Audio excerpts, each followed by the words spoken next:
এখনো সন্ধান মেলেনি বিএনপি কেন্দ্রীয় সাংগঠনিক সম্পাদক সাবেক এমপি এম ইলিয়াস আলীর। তাকে খুঁজে বাইর করার দাবিতে সারা দেশে চলছে হরতাল, ভাঙচুর সহ নানা কর্মসূচি। প্রবাসেও চলছে সভা সমাবেশ। জননেতা ইলিয়াস আলীকে খুঁজে বাইর করার দাবিতে ওয়েলসের কার্ডিফ বাংলাদেশ সেন্টারে বিএনপির উদ্যোগে মঙ্গলবার 2 ঘটিকায় ওয়েলস বিএনপির সভাপতি আলহাজ আব্দুল মজিদের সভাপতিত্বে যুগ্ম সম্পাদক আশরাফ চৌধুরী পরিচালনায় এক সভার আয়োজন করা হয়।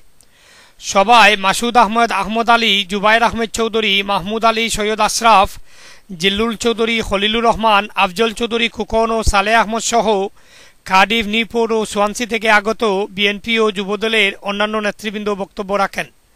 সভায় বক্তারা ইলিয়াস আলী গুম হওয়ার পরও আজও তার সন্ধান না পাওয়ায় তীব্র ক্ষোভ ও নিন্দা প্রকাশ করে অবিলম্বে তাকে তার পরিবারের নিকট ফিরিয়ে দেওয়ার যথাযথ পদক্ষেপ গ্রহণের জন্য প্রধানমন্ত্রী শেখ হাসিনার হস্তক্ষেপ কামনা করেন।